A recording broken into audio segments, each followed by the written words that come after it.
Boa tarde, boa noite, bom dia ou boa madrugada, dependendo do momento que você esteja, né, acessando aqui esse vídeo.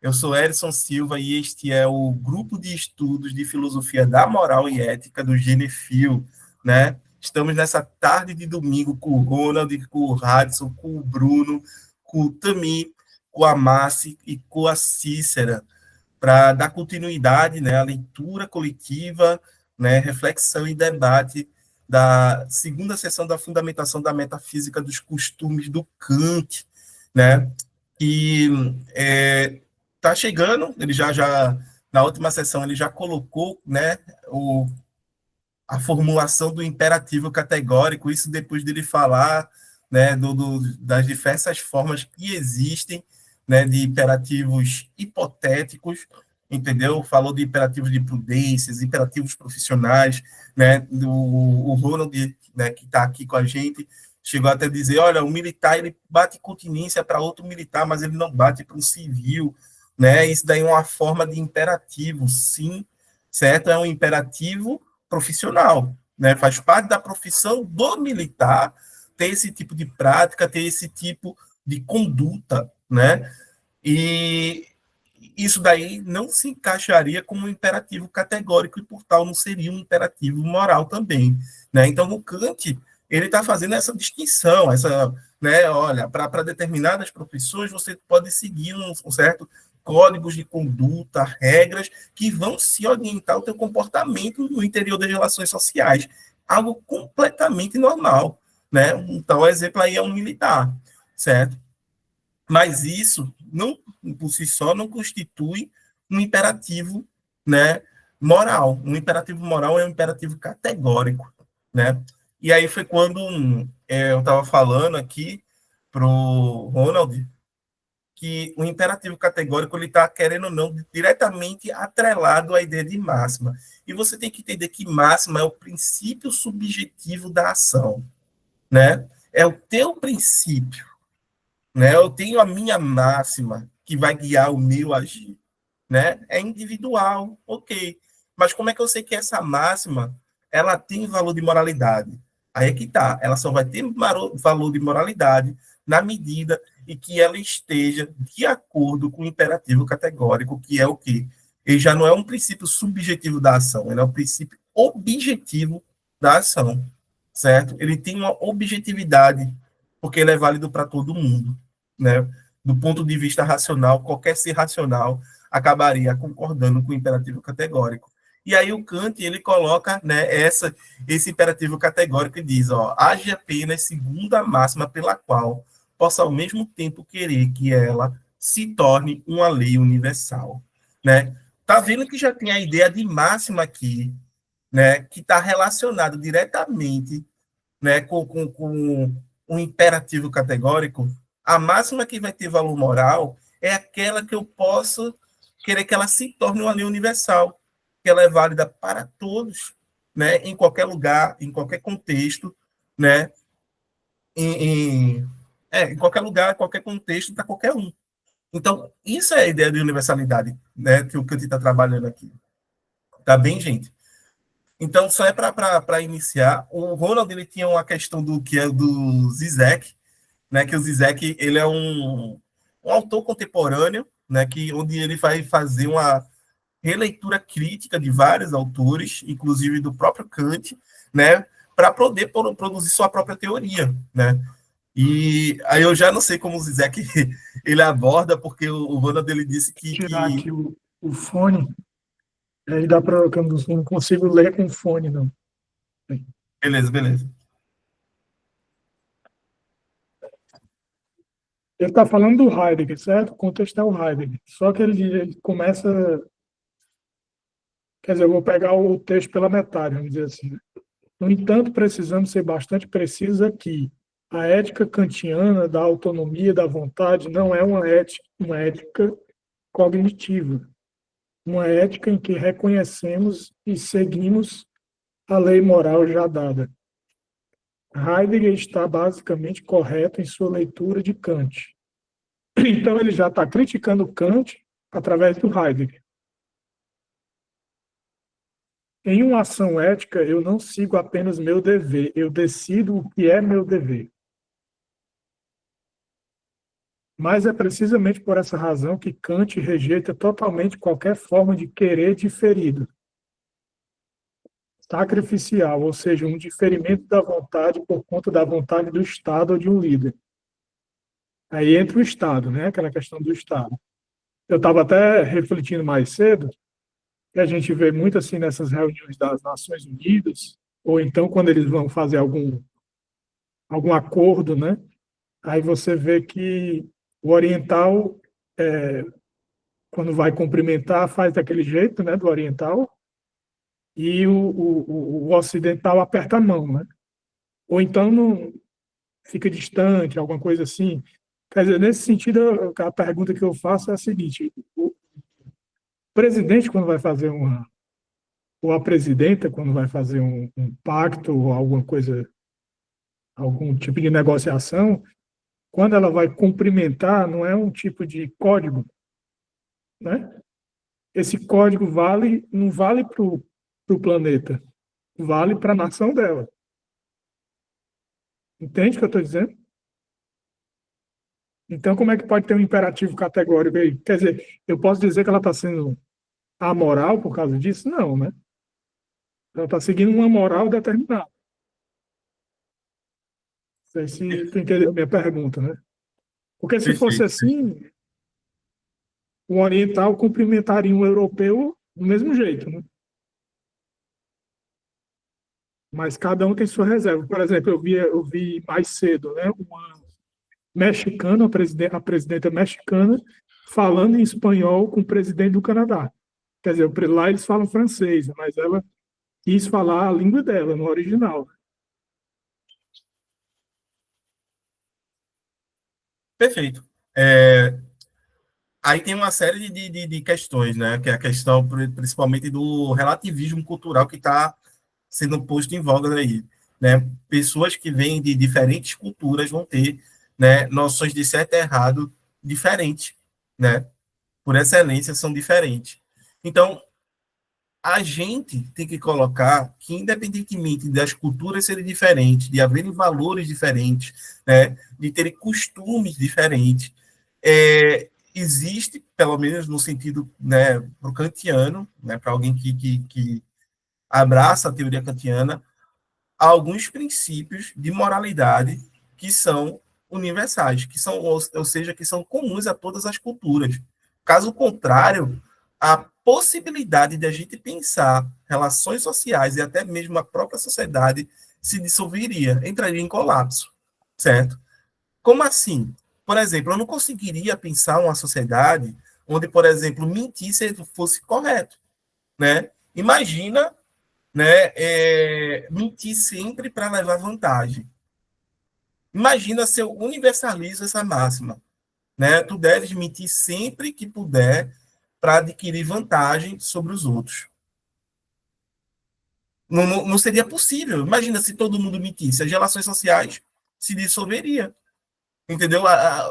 Se você fosse ao médico, com a certeza que ele, né, fosse mentir para ti, né, para, sei lá, tirar vantagem, te vender mais remédio, ou até mesmo fazer qualquer outro tipo de sacanagem, você não iria mais ao médico, você preferia ficar doente. Entende? Então, se eu universalizo alguns tipos de imperativos, as relações, né, sociais elas ficariam inviáveis. Eu diria que a sociedade, a partir disso, entraria até em colapso, certo? Existem sim diferenças culturais, existem sim diferenças históricas, geográficas, certo? Mas isso não inviabiliza a universalidade de alguns princípios morais. Pelo menos seria isso que um kantiano responderia, né, diante do desafio do relativismo moral, né? O Jefferson acabou de entrar. Seja bem-vindo, Jefferson. Então, eu tenho que colocar isso, né, para dizer que a perspectiva kantiana vai muito por aí, certo? Existem diferenças, ok, certo? mas existe também semelhanças, existe igualdade. E é nessas igualdades que Kant vai tentar fundamentar, né, a sua moralidade, a sua teoria moral, entendeu? É como se ele partisse do fato que todo mundo é racional.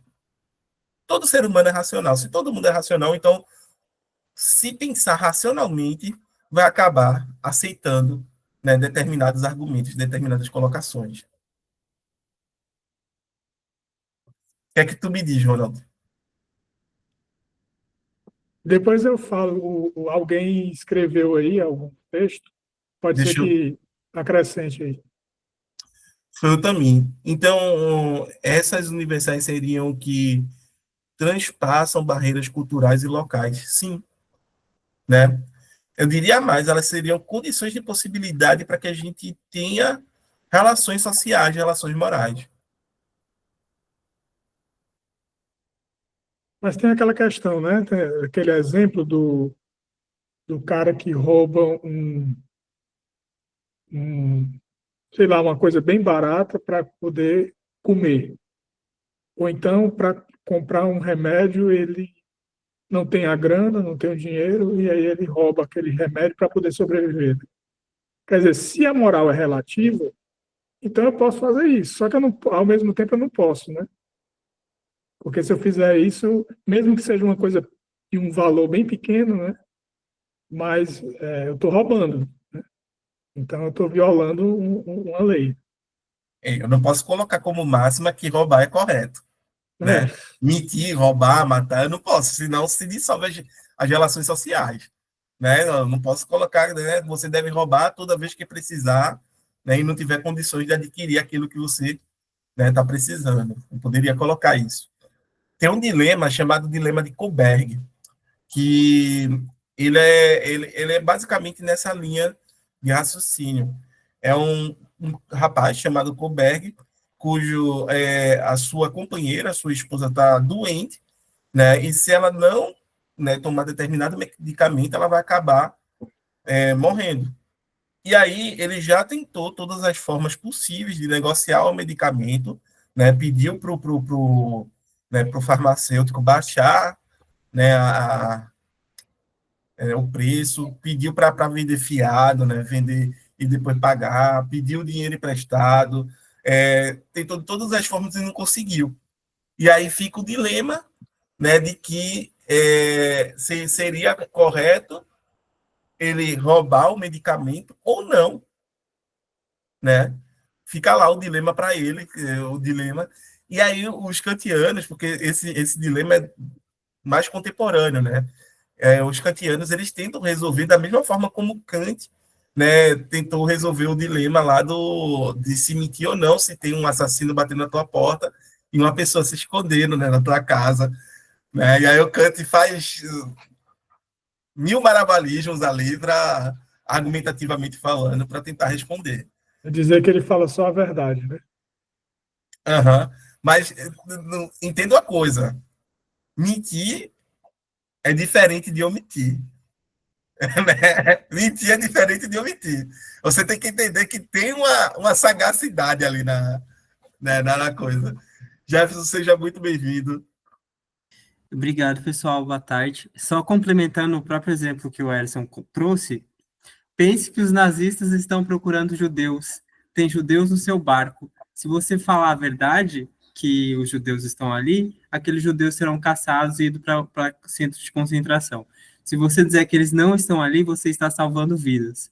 Até que ponto o valor da vida humana é maior ou menor do que essa lei de mentir? A lei de mentir, que não pode mentir, obviamente, é para proteger a vida humana e a nossa vida em sociedade.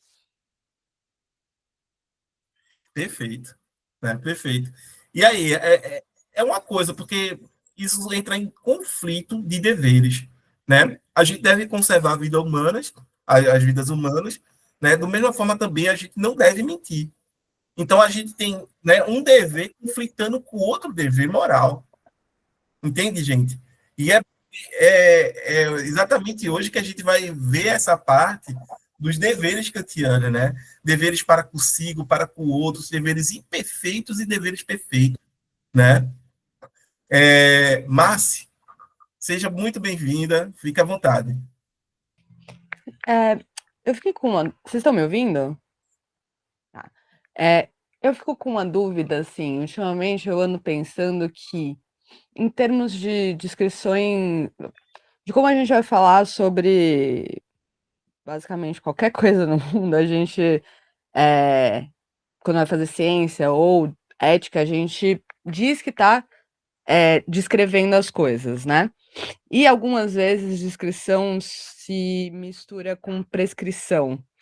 E aí eu fiquei pensando aqui, quando a gente tá falando isso, eu pensei assim, devemos. Mas isso parece mais descrição ou prescrição, sabe? E aí eu fiquei pensando que, nos termos kantianos, algumas vezes a gente tá falando. Algumas vezes se fala, né, quando fala no imperativo categórico, a gente tá falando que deveria ser, quando se falou de mentir, por exemplo, né? A gente deveria não, não mentir, né? Assim, ter uma prescrição, né? O mundo seria melhor assim. Mas a realidade é que a gente, né, que a categoria médica mente muito, assim, constantemente, né? Bilionário, mente pra caralho, então, assim, né? Quem ganha, quem vence é quem parte desse, quem não entra nessa prescrição. E aí, enfim, eu fiquei pensando aqui o quanto que a gente, deixa eu tirar minha mão que tá levantada ainda, o quanto que a gente fica nessa, ó, dizendo que uma coisa é descrição, mas na verdade ela é um desejo, né? Nossa, muito bem colocada a tua fala, Márcia. Cara, o que eu posso colocar, assim, é que existe, né, na filosofia moral um argumento de um pensador chamado David Hume, que vai nessa direção.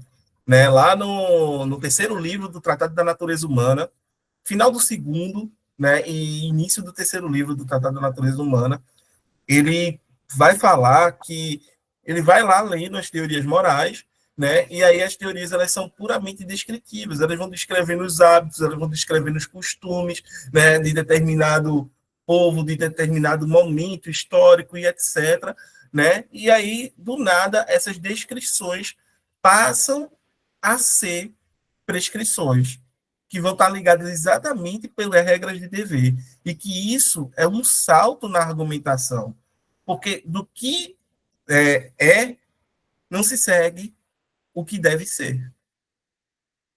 Do que as coisas são, não se segue como deve ser.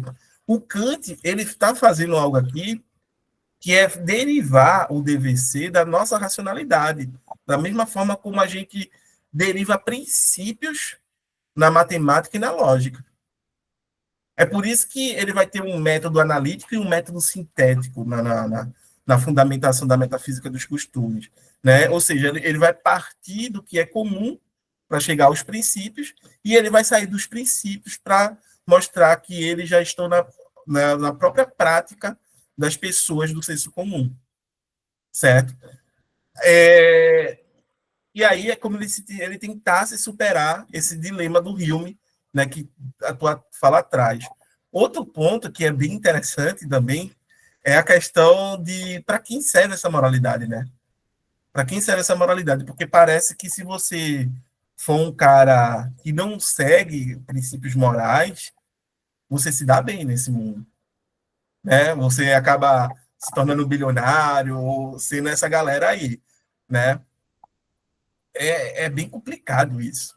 Né? Mas o que a gente pode dizer em relação é que essas pessoas não conseguiram, e isso eu estou chovendo no molhado, estou falando algo que é extremamente óbvio, né? Elas não conseguiram, através do próprio esforço, do próprio mérito, né, ser bilionário. Muito pelo contrário, eles exploraram, muitas vezes, né, mataram, destruíram países inteiros para poder chegar aí. Né? A gente sabe que o pai do Elon Musk era dono de uma mina de diamantes na África, onde ele explorava diversas pessoas ali, né, para poder esse diamante chegar até os cofres dele, entendeu? E formar a fortuna que eles têm hoje.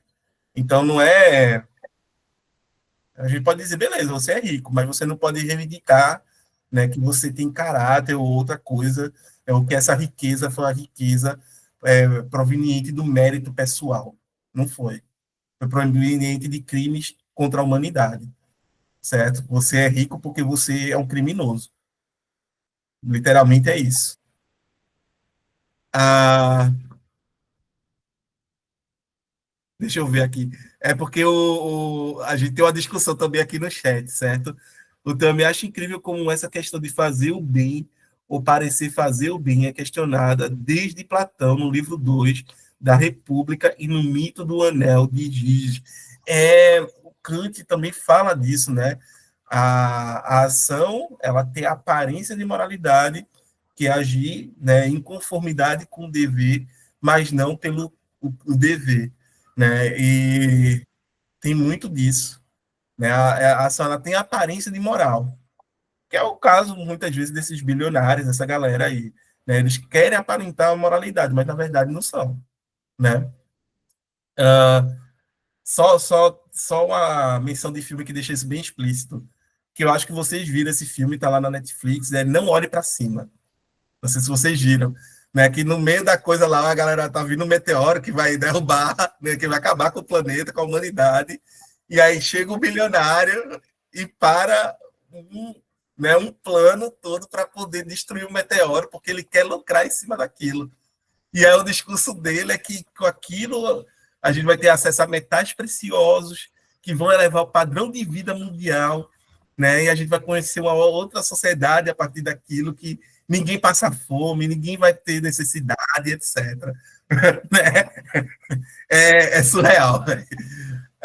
Vejam o filme, é uma sátira perfeita da sociedade, principalmente da sociedade norte-americana, dos altos padrões ali. Massi e depois Ronald. Esse filme é muito legal mesmo. Já, assim, deixa uma outra discussão aí de que se existir bilionário é em si uma possibilidade ética, né?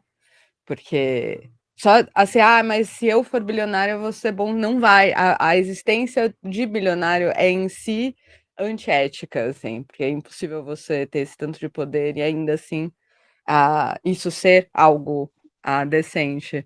Mas a, a discussão do parecer bom ou querer ser bom, e aí pensar no Anel de Giges, é porque eu fico pensando que a gente essencializou essa discussão sobre bem, porque bem é social, né?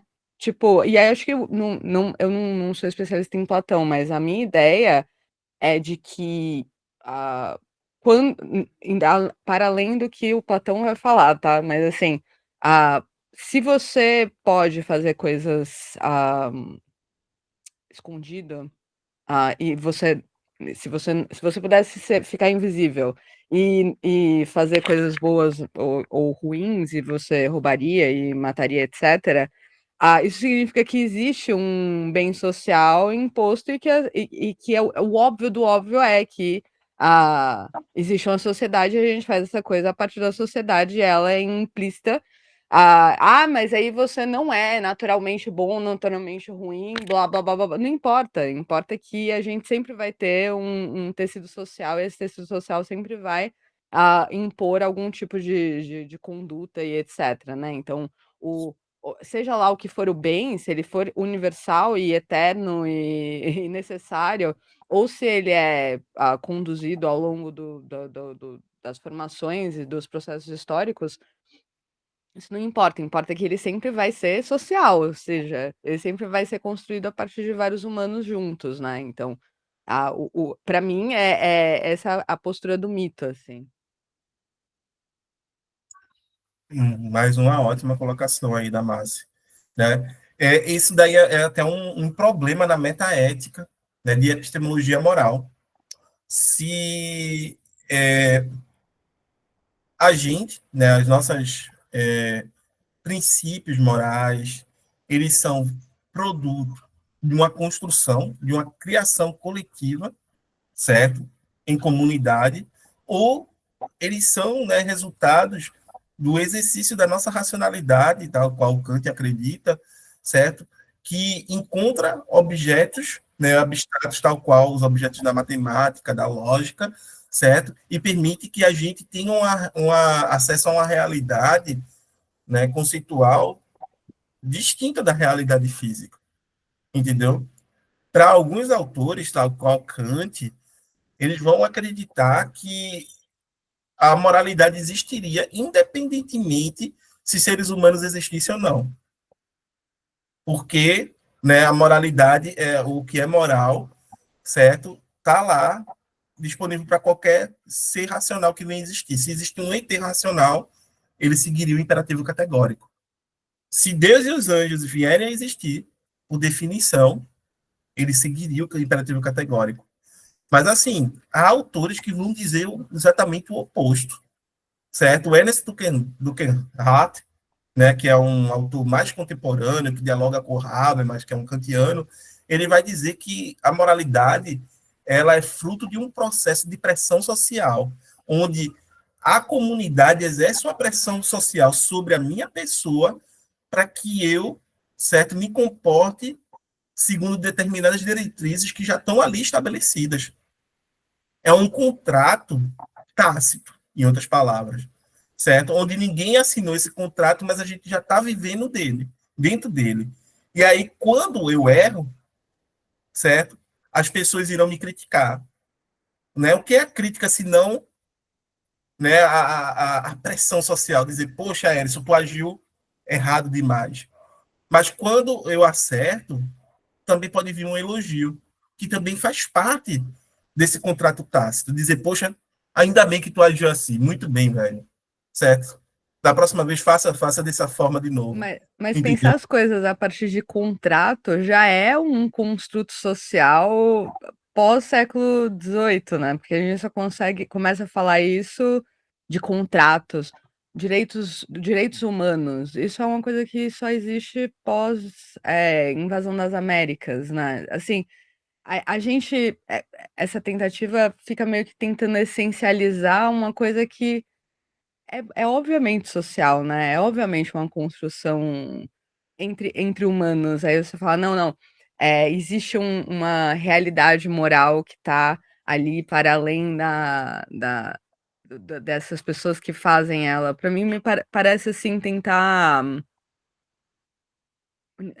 Eu acho que de alguma forma totalizar ou universalizar algum tipo de conduta é de um jeito, é de alguma forma também tentar é, é, uma imposição ou um autoritarismo em relação ao que é conduta e dever, assim, né? Então, enfim.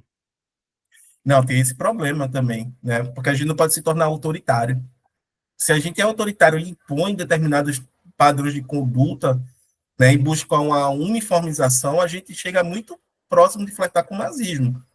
Então é essa coisa que a gente tem que estar ali. Opa, peraí, calma. Aí também não pode ir por esse caminho, certo? Mas são esses problemas assim, que todo pensador que se propõe, certo? Seja da época do Kant ou na nossa época, a pensar a moralidade em termos universais, certo? Ele vai ter que enfrentar. Um Habermas ele já vai falar do agir comunicativo, ou seja, tem que ter comunicação, tem que ter diálogo, e aí ele vai falar sobre as condições de possibilidade de um diálogo ideal, onde todos, né, aqueles que estão ali concernidos naquele diálogo comunitário, né, tenham igual possibilidade de se expressar, colocar seus pontos, certo? E ser analisado a partir de uma perspectiva racional. Então, o Habermas ele está assim, falando de uma universalidade, só que essa universalidade vai ser construída através do diálogo entre todos os membros daquela comunidade. E aí ele vai pensar, obviamente, é uma comunidade global, né? O Levinas também, né, tá pensando assim, ética a partir de uma alteridade, né? Só existir um sujeito a partir dessa alteridade que é construída e aí nem é racionalidade, a gente vai falar sobre amor, né? Que eu acho bem massa. Eu acho mais massa do que a razão falhou, né? É mais Outra difícil. coisa. São os limites, né? São os limites. A razão falha, né? Ela tem os seus limites. E os sentimentos também têm limites, né? querendo ou não, os seres humanos, nós seres humanos somos isso, né? Somos entidades, existências que têm limitações, né? E aí cabe a nós saber lidar e tentar superar essas limitações, né? Ronald. Sim, só complementando, né? Eu estava vendo que o homem agora já chegou em Marte, né? Então a gente está assim precisando de leis universais realmente, né? Porque daqui a pouco a gente chega num buraco negro e não tem nada que proíba isso, que regulamente isso, né? É, é assim, são leis cósmicas, vamos dizer assim, né? Que você não pode explorar determinadas regiões do universo porque você não é dono do universo. Ah, mas eu tenho muita grana. Não, aí é outra coisa. Aí você faz isso no planeta Terra, né? Que já é difícil de você regulamentar, mas aí as nações estão investindo em foguetes, estão investindo em, né? A gente sabe, no que mais. E assim, o que que regulamenta isso, né? Por que que não pode regulamentar? Quer dizer, tem um poder que está por trás disso, que a gente sabe que é muito forte, né? E, e é um embate, né? Vamos dizer assim, entre essas leis universais e essas leis particulares, vamos dizer assim, as leis que competem ao meu interesse. Então, vamos dizer que isso antes a gente sabia que existia, era normal, mas ficava meio que mascarado, né? Agora, na situação que a gente está tudo assim, claro, né? Pelo menos para mim me parece claro, né? Que existe uma parte da sociedade planetária que está investindo em outros planetas e não existem leis que justifiquem isso, né? Ou que proíbam, ou que digam pode fazer até certo ponto. É complicado, é complicado. A gente vai entrar aqui numa discussão, né, para se perguntar o que legitima, né? Qual é a legitimidade que tem essas pessoas de explorar outros planetas, planetas que nem a gente sabe sequer se tem vida, né? Então, é sempre complicado isso, porque vão surgindo questões morais na medida que a nossa sociedade ela vai se ampliando, ela vai se desenvolvendo, né? Atualmente eu tenho até lido alguma coisa de bioética, porque eu acredito que já ter comentado com vocês, né, exatamente sobre a questão de hoje a gente poder, né, geneticamente falando, escolher as características fenótipas, né, enfim, de gênero e tudo mais, né, dos nossos filhos, certo? E chegou a um ponto de casal, de um casal de pessoas surdas que vivem na comunidade para surdos, certo? Eles produzirem em laboratório uma criança, né, que também era deficiente auditiva para, né, ser filho deles e colocar essa criança no mundo. O ponto todo é que, tipo, como você pode, né, definir isso como moralidade ou não? Você pode dizer que do ponto de vista ético, né, é legítimo, né, você fazer isso, você manipular a biologia, certo? E as características de um outro ser antes mesmo dele vir a nascer, certo? Dele poder ter a possibilidade de escolher se queria ser assim ou não, né? Para viver dentro de determinada cultura, porque para eles, né, ter deficiência auditiva é uma característica cultural, uma vez que eles vivem dentro de uma comunidade de pessoas que são deficientes auditivos. Então não é uma deficiência, eles não encaram dessa forma, certo? E aí você fica se perguntando, né? Então é para isso que serve a filosofia. Porque é quando você vai olhar para essas questões que não existiam, né, lá atrás e vai parar para analisar, vai parar para pensar, poxa, isso daí do ponto de vista moral, será que é legítimo? Né? E aí você vai ter que analisar diversos argumentos, diversas posições, né? Vai ter gente que vai dizer, vai argumentar já da seguinte forma, dizendo, eu não posso decidir pelos outros, e eu não posso tirar a possibilidade dos outros decidirem. Entendeu? Uma coisa é uma pessoa adulta, né, que é autônoma, que tem consciência, né, que já se desenvolveu, decidir fazer uma cirurgia para se tornar deficiente auditivo e participar e viver enquanto deficiente auditivo na comunidade. Outra coisa é um ser que nem sequer existiu ainda. Que lá na engenharia genética foi lá, né, manipulado, formulado para ser dessa forma. Entendeu? Então, um problemaço. E aí, o que é que tem? Tem reflexão sobre, né, de filosofia moral, de bioética, que a gente tem que chegar aí para refletir, debater e tentar estabelecer, né, critérios mesmo. Certo, gente? Hudson. O Ronald está com a mão levantada aí. O Ronald, tu quer falar? Eu acho que ele deixou Não é levantado. porque ficou levantada, mas pode falar aí à vontade. Eu só comentar sobre isso sobre o que você falou, Ederson, dos surdos, né? Eu consigo entender por que eles agem dessa forma. O fato de eu entender não significa que eu concorde também, né? Mas é toda uma questão de como eu posso dizer, de histórico, né? De história da surdez no Brasil e no mundo, né? Eles sempre foram vistos como aquelas pessoas, não estou dizendo que eu vejo eles assim, mas, né, pela história a gente vê que os surdos, eles foram muito menosprezados, né, como sendo, não uma pessoa com uma determinada deficiência, mas como sendo deficientes mesmo, né, né, no sentido pejorativo mesmo, as pessoas usam, né, e então, para eles, para o surdo, isso foi chocante, né? Porque como eles não ouviam, então muitas vezes o ouvinte, né, aquela pessoa que não é surda, o que eles faziam?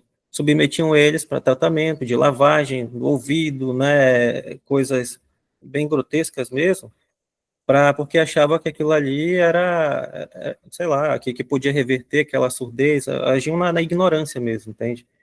Então, o surdo ele sofreu muito, né, durante o tempo, durante o passar dos anos aí, até que chegou um momento em que eles começaram a mudar a mentalidade deles. Opa, calma aí, eu sou surdo, aquele ali também é surdo, aquele outro ali também é surdo, então vamos nos juntar, formar uma comunidade, vamos ter orgulho de quem nós somos, né?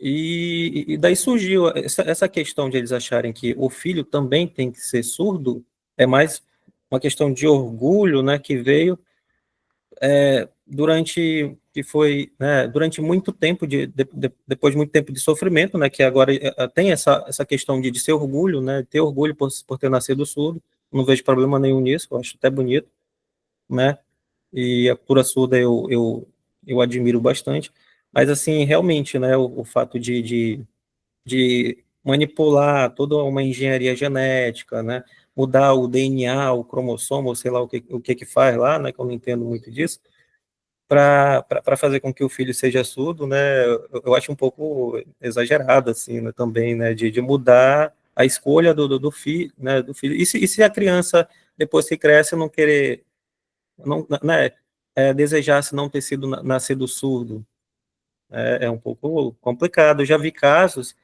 em que os pais eram surdos, mas o filho não era, né, o filho nasceu ouvinte. Então, o que acontecia?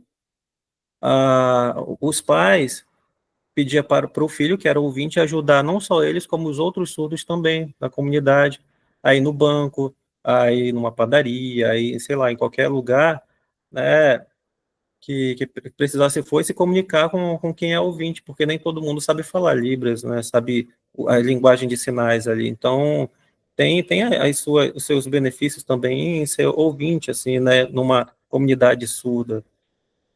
Mas, então, eu acredito que seja mais ou menos assim como eles pensam, né? Embora eu discorde da decisão de certos pais que fazem esse tipo de coisa. Era só isso mesmo. Esse é o grande problema, né? E aí é que tá, a gente precisa o quê? Precisa fazer filosofia moral, a gente precisa, né, arrumar critérios, arrumar argumentos, né, para poder decidir essa questão aí. Do ponto de vista moral, será que, né, é legítimo eu manipular geneticamente né, as características do meu filho, né, da pessoa que vai nascer. Isso não é decidir por ele, né? E aí é que tá. Muita gente vai dizer, mas a natureza já decide por a gente, né? Quando faz, sei lá, pessoas nascerem com determinadas é, deficiências, com determinados é, padrões biológicos, e aí vai, né? É como se fosse uma loteria genética, né? Se fosse uma loteria genética, e alguns são premiados e outros não são premiados, né? Pelo contrário, alguns são até penalizados por essa loteria, colocando entre aspas, tá? Gente, a gente tem uma série de contribuições no chat aqui, certo? A gente tem a contribuição do Tami, de novo, aqui, ele falando aqui, eu lembrei de Hobbes, quando Hobbes fala sobre o estado de natureza do homem, que, segundo ele, é a guerra, e que sem o estado, as leis naturais, como a paz e etc., não me lembro a palavra exata, porém não podem ser chamadas exatamente de leis, e sim algo como normas. É, é porque, no caso, tu está falando da questão do contrato, né? Do contrato social do Hobbes e do Rousseau ali, né? John Locke também, os pensadores contratualistas, né? E eu acho que foi no momento que a gente estava falando do Ernest Tugendhat, né? Da questão do contrato e da pressão social ali, né? Aqui, se você quer aprofundar sobre o Hobbes e essas questões, né, tem um vídeo, um café filosófico com a professora Iara, da Unicamp, certo? Ela é muito boa, essa professora, né? Inclusive, quando eu estava na minha graduação, ela veio aqui para a UFPE e deu um mini curso, né, exatamente sobre Hobbes e Rousseau, e foi muito bom, muito elucidativo, entendeu? Depois eu disponibilizo lá no nosso grupo o café filosófico dela, tá? Aí Hobbes menciona, é o Tamin ainda, né?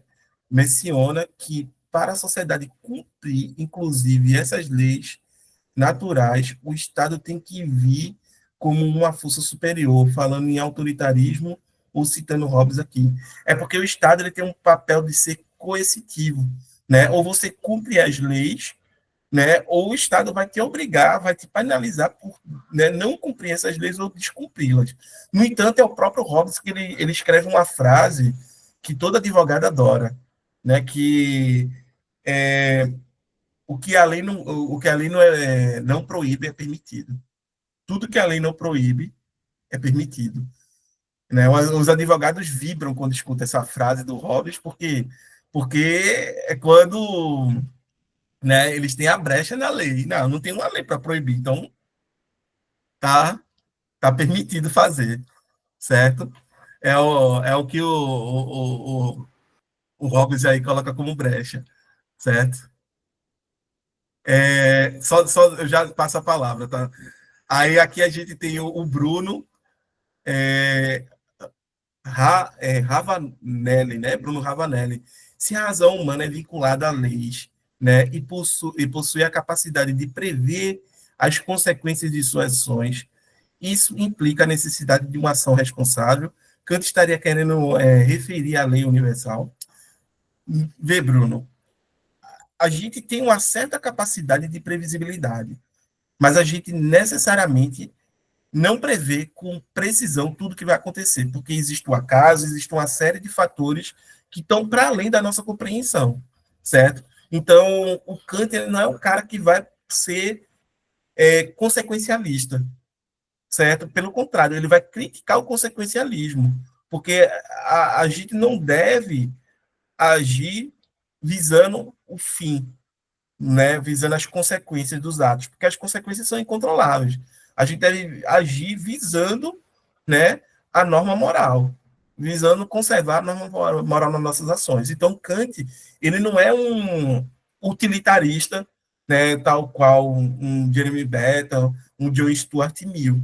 Pelo contrário, ele vai dizer que a gente tem que olhar né, olha a norma, olha o que é correto do ponto de vista, né, moral, olha aqui o dever, certo? Esse daqui é que você tem que seguir, tá bem? E por último, a gente tem o Jefferson aqui considerando, né? Podemos considerar que mesmo que para uma comunidade ser surdo é algo cultural, A ciência, por sua capacidade de produzir conhecimento universal, poderia dizer que a melhor condição ao ser humano é ter a audição do que não tê-la. É uma pergunta, tá? Este conhecimento universal poderia ser visto como uma imposição para essa comunidade? Eis aí um problema, porque é um conflito, né? Um conflito de interesses, um conflito de concepção de mundo, né? Um conflito de realidade. E aqui a gente tem 3 pessoas, né, com as mãos levantadas aqui. Mas começamos por você, depois vem o Radisson e o Ronald. Tá? Você estava falando de coerção, e aí, e do Estado ser coercitivo, né? Eu não lembro o que que eu estava lendo, estava conversando com algum amigo meu sobre, e aí há uma hipótese de que o tipo de Estado que a gente vive hoje é um Estado mais persuasivo do que coercitivo, no sentido de que coerção é alguma coisa que você tira, né? Então, assim, se você não fizer isso, você vai apanhar, ou vai perder a liberdade, etc. E hoje a gente não vive em coerção, a gente viveria em algo como algo persuasivo, né? Então, assim, se você não fizer isso, você eh, não vai ter riquezas ou não vai viver de determinada forma. É como se fosse.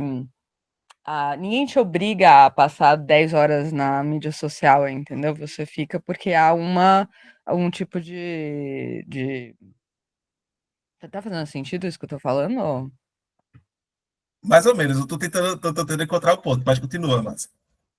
Não, na verdade, a minha questão é, porque a gente fica pensando no Estado, a gente está lendo um monte de monarquista falando sobre monarquista que está vivendo a partir de um tipo de Estado que não é o Estado que a gente vive mais, sabe?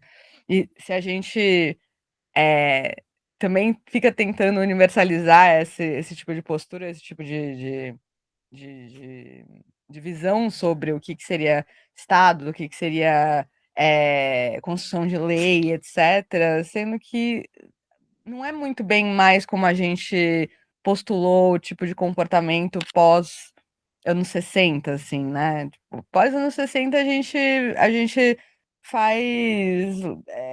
A gente argumenta a partir de propaganda, a partir de soft power, sabe? A gente. Claro que existe, o Estado ganhou, ele tem um poder de violência muito forte, mas ele não é mais isso, assim, né? Faz sentido agora ou não?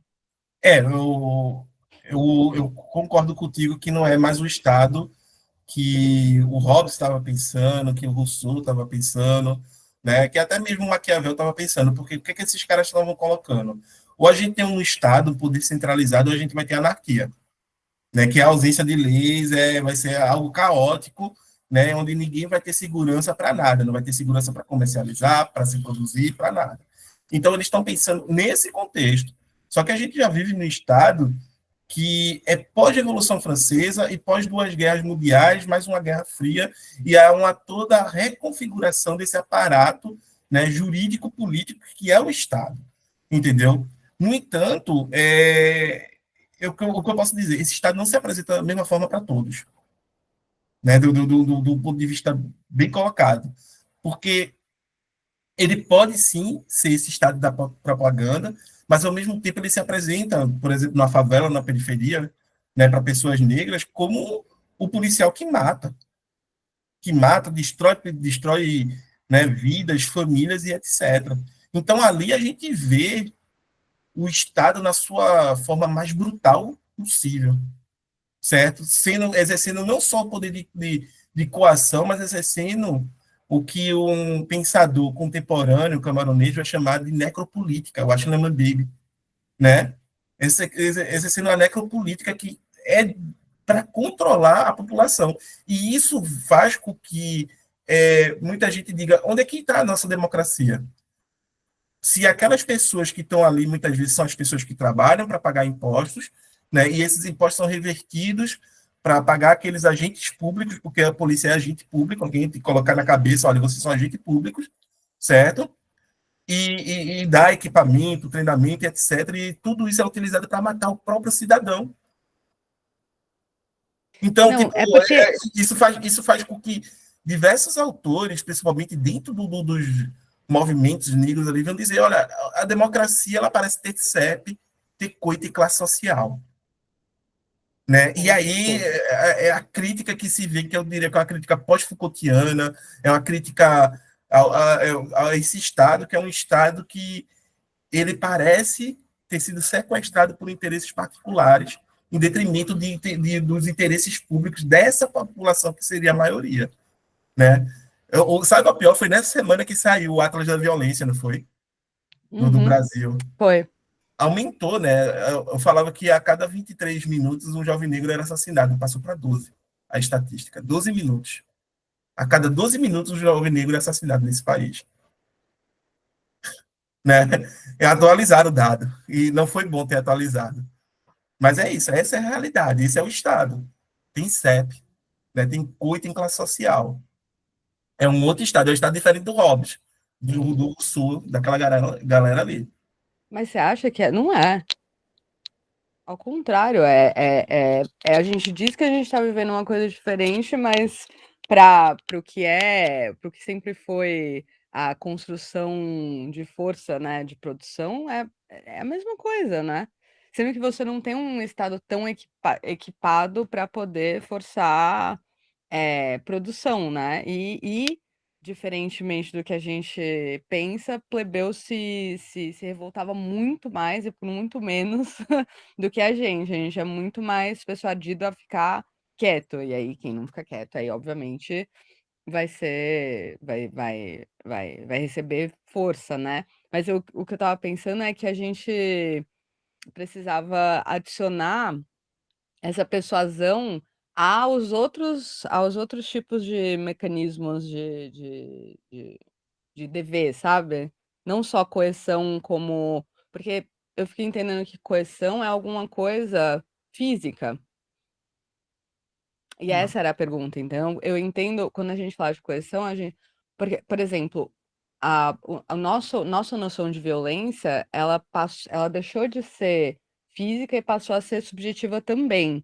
E que eu acho problemático, porque aí quando você fala assim, sai o Atlas de violência, quando você vai ver, tem violências e tem outras coisas que a gente não consegue dizer muito bem porque se a gente não separar violência física de violência subjetiva ou psicológica, a gente começa a deixar tudo a mesma coisa, né? E há uma grande diferença entre levar um tapa na cara e um tiro do que alguém cuspir, né, falar que você é uma pessoa feia, que você é burra, né, esse tipo de Sei, assim, coisa. sim, sim, sim. E aí acho que a coerção e a persuasão também estão nesse jogo, né, de que a gente também não consegue separar muito bem o que é essa conduta física do Estado versus essa conduta do Estado ou de forças né, que constroem o que é dever, etc., versus coisas mais subjetivas ou, né? Ninguém obriga ninguém a trabalhar, mas a gente trabalha por forças persuasivas. Não tem um policial lá com arma na nossa cabeça para trabalhar, mas ainda assim eu me sinto forçada de alguma forma, entendeu? Era isso que eu queria que você me falasse, porque Perfeito. não entra na minha cabeça e eu consigo tirar, mas não tá certo. Tem alguma coisa errada nessa separação que eu tô É quase fazendo, uma entendeu? hippie. É quase um quê? Uma hippie. Como assim? Porque você está falando que não existe uma correção subjetiva, não é isso? É, ou seja, é o que eu tô chamando de persuasão, tá? Mas pode ser qualquer coisa, alguma coisa que não seja. Por que a Eu, gente, todo mundo tem um celular, você é obrigado a ter um celular, mas não é obrigado, né? Sim. Sim. é por aí, é por aí. Por exemplo, a gente, para poder ter renda, né, e, obviamente, pagar, ter acesso às coisas que a gente gostaria, sejam objetos, né, locais, espaços, etc., atividades, a gente tem que trabalhar para poder, né, ter né, esse dinheiro, esse sustento aí. Então, obviamente, agora, não é uma característica só desse Estado, né? Não é característica do Estado atual, porque isso vem desde lá de trás, entendeu? Então, o que é que a gente tem que colocar? Que talvez o modo como as coisas se estruturaram hoje, pela questão do capitalismo e tudo mais, né, é a necessidade da gente estar sempre produzindo. Né, que talvez que isso nem venha do Estado, vem mais da iniciativa privada, né? Que a gente, você tirar uma semana de férias para fazer aquilo que você quer, seja nada, seja ficar, sei lá, deitado no sofá vendo Netflix ou qualquer outra coisa, você está perdendo tempo, você está deixando de ser produtivo e etc. Né? E aí a gente tem coisa chamada burnout hoje, né? Tem até a síndrome de burnout, que é você chegar a um grau de exaustão por trabalhar demais, né? São novas doenças provenientes do modelo de vida que está sendo implementado, né? Não apenas pelo Estado, mas também por toda, como eu posso dizer, por toda essa, né, construção que a gente tem em volta à produção né, que a gente tem que fazer, tem que produzir sempre. Né? Uma sociedade não só de consumo, mas também de produção excessiva. Né? Hudson e depois o Ronald. Eu acredito que essa coerção subjetiva, ela, de certa maneira, ela existe, mas não é uma coerção vinda do Estado, é uma coerção que você faz, né, com você mesmo. Se você não é obrigado a trabalhar, né, mas também o dinheiro não vai cair do céu, né? Você não quer trabalhar, não tem problema nenhum, mas também você não vai ter alimentação, você não vai ter vestimentas, você não vai ter calçados, né? Eu tava até imaginando aqui, por exemplo, quando a gente sai de casa, a gente vê vários mendigos na rua, né? Será se ele se recusou a trabalhar, né? Será se ele não teve oportunidades? Será se ele faliu? O que será que aconteceu, né? Eu acredito que as respostas são variadas. Alguns realmente querem levar uma vida, né, sem regras, sem lei, prefere viver na rua mesmo, porque não quer seguir o famoso sistema que a gente ouve tanto, né? Eu vou contra o sistema, então não vou trabalhar, não vou viver a minha vida doidada aí, né? Eu, né, eu não quero que ninguém jogue nada na minha cara, eu quero o meu telhado é esse céu bonito aí, azul, entendeu? Beleza, não tem problema nenhum, né? Mas tem os custos, né? Tem viver uma vida assim tem os seus custos, você não tem segurança, você está ali sujeito a vários tipos de doenças, né? De, a agressões de outras pessoas que não te conhecem, que acham que você, por estar morando na rua, é apenas um vagabundo que nada com a vida. Talvez fosse só a escolha da pessoa mesmo, entendeu? Não tem problema nenhum, cada um vive a sua vida da maneira que quiser, né? Mas, assim, essa coerção é você mesmo que faz, né? Agora, se você não quiser viver uma vida assim, né, na rua, bom, então, né? Então, trabalhe ou então dependa de alguém, né? Ou dependa dos seus pais, do seu marido, né? Não sei. Mas o que eu queria comentar mesmo é que eu lembrei, você falou da lei, né? Da lei que você disse assim, se não está na lei, então é permitido, né?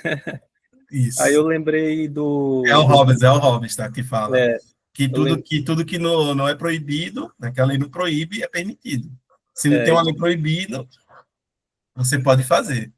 Né? é, é um problema pensar assim, né? Porque os alemães pensaram assim também lá no Tribunal de Nuremberg, quando eles fizeram um julgamento lá dos juízes que, que julgaram, que aceitaram uma esterilização em massa de doentes mentais, perguntaram dos juízes lá, por que vocês fizeram isso? Por que vocês aceitaram isso? Aí eles falaram assim, olha, nós fizemos isso porque era um direito nosso de fazer, estava na lei, estava apenas cumprindo, né? Como é que eles falaram? Estrito cumprimento do dever legal. E aí, está na lei, e por isso eu vou matar alguém? Eu vou esterilizar, né? Eu vou fazer absurdos, atrocidades? É um pouco complicado. Tudo bem, né? Quer agir conforme a lei, mas também você tem vai ter suas consequências, também tiveram, eles foram condenados, julgados lá, entendeu? Depois do regime nazista, né? Perfeito. Ronald, e tem conversa aqui no chat. Tem mais gente aqui falando. Pois é, a gente está colocando vários exemplos em torno do mesmo conceito, né? Que ainda é do imperativo categórico, não é isso? Assim, foram vários exemplos para poder entender ainda o que seria essa moral relativa, se existe uma moral relativa no Kant, né, também. Mas eu acho que, se você for pegar, por exemplo, as questões ambientais, né? Hoje eu estava vendo um documentário sobre tecnologia e meio ambiente, os dois extremos, né? Aí eu vi a empresa do Google, que eu nunca tinha visto, né? Que eles têm um projeto ambiental dentro da empresa, né? Mas aí você produz muita informação, e você produz um negócio chamado entropia, que é justamente contra a natureza. Então, não fica nenhuma coisa pela outra, né? Não compensa. Por mais que haja uma política interna da empresa de criar condutas mais voltadas ao meio ambiente, tanto é que a empresa do Google ela está situada num local muito de florestas, muito verde, né? Mas aí eu me pergunto até que ponto e quem pode fazer isso? Porque o Google é uma empresa multinacional. Quem é que pode dizer até onde vai, até onde pode desenvolver? Aí entra a questão da inteligência artificial, que não é só o Google que controla, né? São várias empresas. Então, quem é que legitima isso, né? Porque existe vamos dizer assim, entre aspas, né? Bem aspas, um pacto entre as nações, né? Que a inteligência artificial hoje em dia é permitida. Por exemplo, você pode fazer um livro em uma semana. Escrever um livro em uma semana com a ajuda da inteligência artificial. Há 5 anos atrás isso não existia. Então, quer dizer, as coisas estão ficando cada vez mais artificiais, a tecnologia está ficando cada vez mais artificial. Eu estava vendo os canos na Europa, eles são finíssimos, sabe? Aqueles canos milimétricos mesmo. E imagina a pressão que passa por um encanamento daquele, né? E a gente não tem nem ideia de como é a tecnologia europeia, por exemplo. Então, assim, você refina demais a tecnologia e o meio ambiente fica respondendo com catástrofes, né, com desastres e tudo mais. Aí todo mundo fica espantado. Ah, mas por que está acontecendo isso? Por que acontece furacão direto e não sei o quê? Claro, se você está mexendo diretamente na entropia, na energia negativa da natureza, você vai ter essa consequência, né? Perfeito. Bem, para além disso, a gente ainda tem questões aqui no chat. Só que a questão é de quem é o dever, né?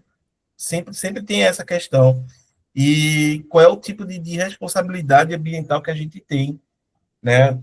Se eu não me engano, tem uma menina que está no grupo, chamada Laís, que ela trata dessa questão em relação aos animais a partir da ética kantiana, né? Qual é o nosso dever em relação aos animais a partir né, da ética kantiana. É A isso gente mesmo. poderia pensar também o nosso dever com questões ambientais, né? Oi, Radson, tu ia falar o quê? Ah, não, desculpa, eu só ia dizer que ela sumiu, né? Ela isso nunca mais apareceu. Eu tenho ela no Instagram, ela tem participado bastante de batalhas de rimas aí. Ela faz parte do movimento hip hop. Né? De Rio, né? Batalha de rima. Aí ela tem participado bastante. Certo? Aqui, o Tami, olha, se você quiser, pode levantar a mão e falar, tá? Eu lembrei daquele livro, daquele autor contemporâneo sobre o desempenho, Bao Yun-Chun Han. Não lembro como se escreve, né, como escreve ao certo, e como isso contrasta com a moral. Tá, eu não entendi, eu também não sei, não lembro qual é o contexto que você escreveu isso. Aí a Marci né, ela colocou aqui, eu acho que nem 90% das pessoas que moram na rua optam por isso, né? A gente que romantiza que há uma escolha nisso e não que eles foram jogados na rua. Se você estiver em contato com a população de rua, você vai ver que eles estão ali por perder emprego, não ter assistência social, despejo, vício. Não sei por que a gente cria essa ideia de que é uma escolha. É bem complicado, né? Porque viver na rua, a questão da pessoa ali em situação de rua, é de fato uma situação de vulnerabilidade extrema, né? Vulnerabilidade extrema e qualquer garantia de direito à vida, direito, ela é completamente fragilizada. Então, né, dignidade, essas coisas, muitas pessoas que vão morar na rua acabam até, né, desenvolvendo padrões psicológicos bem delicados, padrões não, né, contextos psicológicos bem delicados, adoecendo psicologicamente em função, né, da constante violência que a rua é, né? Então é bem complicado, sim. E aqui, por último, a gente tem o Jefferson falando sobre a banalidade do mal, Hannah Arendt, né? Que é quando o mal é burocratizado, diminui o senso crítico do indivíduo. Eu acho que foi a respeito do Hudson, né? Quando o Hudson estava falando ali no tribunal, né? O Hudson está dizendo que é minoria. Tem gente que decidiu, mas aí é uma minoria na coisa, né? Mas assim, sobre a questão do Jefferson, da colocação dele muito boa, certo? Da Hannah Arendt, dessa questão da banalidade do mal. Jefferson, tu queres falar? Pode ficar à vontade.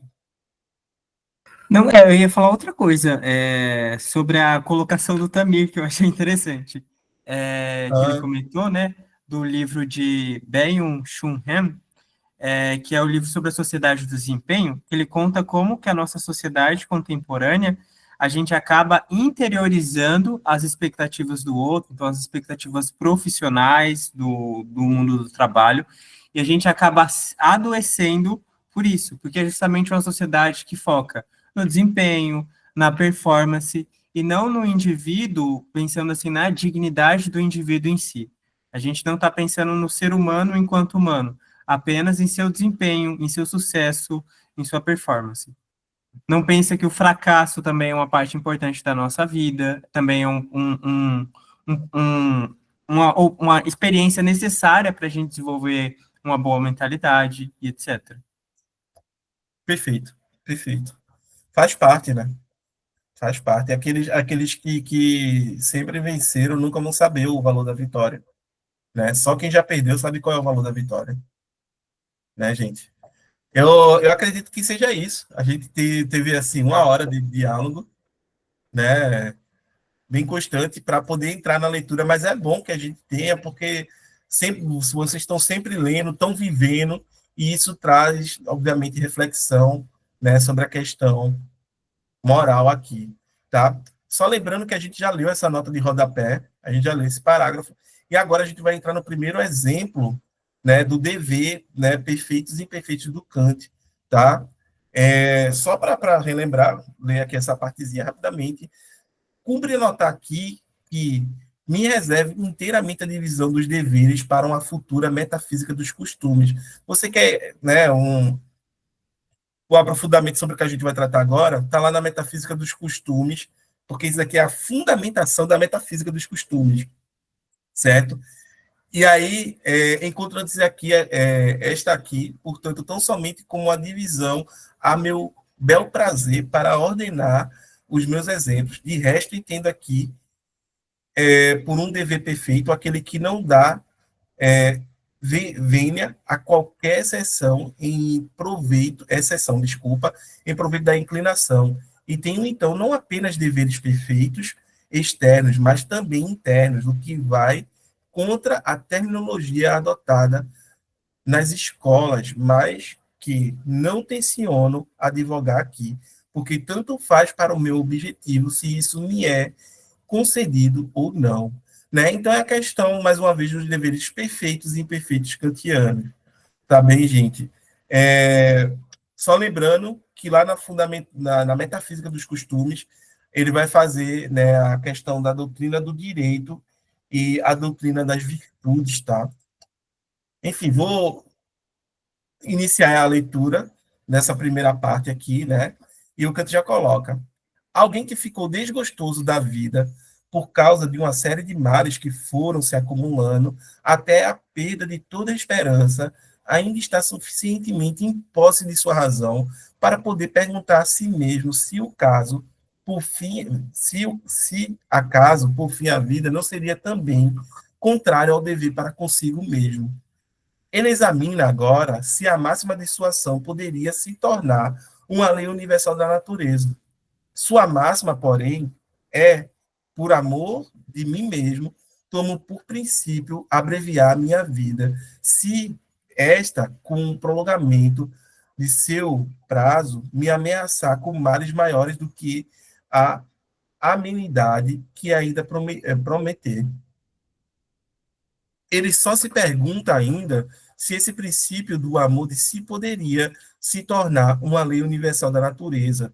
Vê-se logo, porém, que uma natureza cuja lei fosse destruir a própria vida pela mesma sensação que nos foi destinada para impelir a promoção da vida, estaria em contradição consigo mesma e, portanto, não subsistiria enquanto natureza. Por conseguinte, que é impossível que aquela máxima possa ter lugar como uma lei universal da natureza e, consequentemente, que ela está em total conflito com o princípio supremo de todo dever. Ou seja, eu não poderia colocar como máxima o suicídio, né? A questão de você tomar o suicídio como uma máxima moral não seria válida para o Kant. Né? O Jefferson a gente já debateu isso há algum tempo atrás, né? E o Kant ele volta a reforçar esse ponto. Né? Do ponto de vista moral, o suicídio ele não é válido, ele não é aceito. Né? Pelo contrário, se a gente tem uma máxima que implicaria, né, findar comigo mesmo, ela seria extremamente contraditória, né? Uma máxima de autodestruição.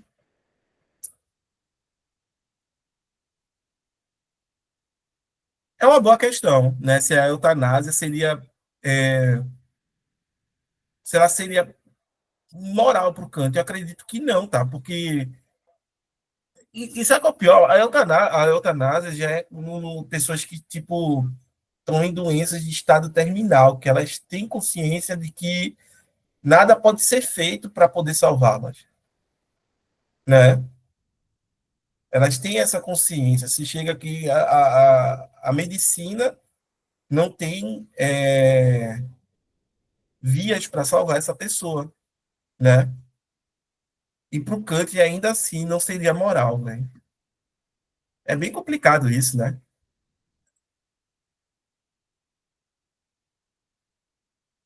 Pode falar, Jefferson. Eu, particularmente, acho bem complicado. Vou dar um exemplo pessoal da minha mãe. Minha mãe faleceu faz 3 anos, e os últimos momentos da vida dela, dava para ver que ela sofria muito, tudo que ela comia, ela acabava vomitando, etc. Foi um período bem complicado. E eu via que querer que ela continuasse viva, porque já não tinha mais condições, porque era uma situação de câncer. Querer que ela continuasse viva poderia ser visto como uma espécie de um egoísmo, porque você via que a pessoa estava continuando ali sofrendo, não tinha formas daquilo passar, também estava na pandemia, um período bem complicado, e, e eu via que depois que ela falecesse, isso seria um alívio para ela.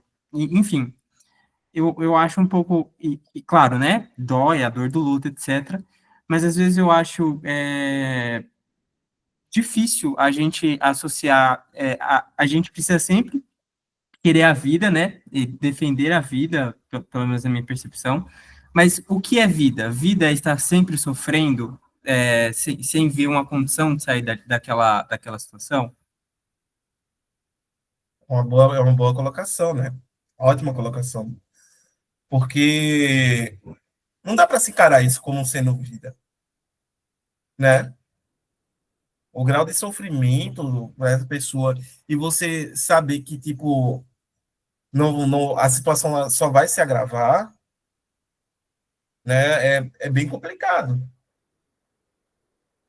Mas e aí? O ponto todo é como é que eu posso dizer? Como a gente justificaria? Porque moralmente a gente poderia dizer é melhor que as pessoas não sofram.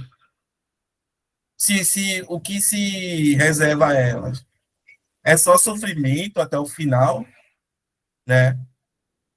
Então é melhor que elas não sofram. Complicado, muito complicado nesse ponto. Não que eu seja a favor da eutanásia, mas enfim, eu acho complicado, tipo assim, existem sofrimentos na vida que a gente precisa passar porque eles têm um sentido e um propósito de serem passados. Mas existem alguns outros sofrimentos enfim, às vezes eu acho questionável a nossa mera postura de, faz parte da vida, é assim mesmo, não tem o que fazer.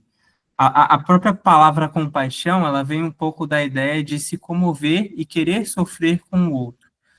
E não sei até que ponto a gente apenas, todo mundo sofre, seria uma forma correta de lidar em meio aos sofrimentos que as pessoas estão passando.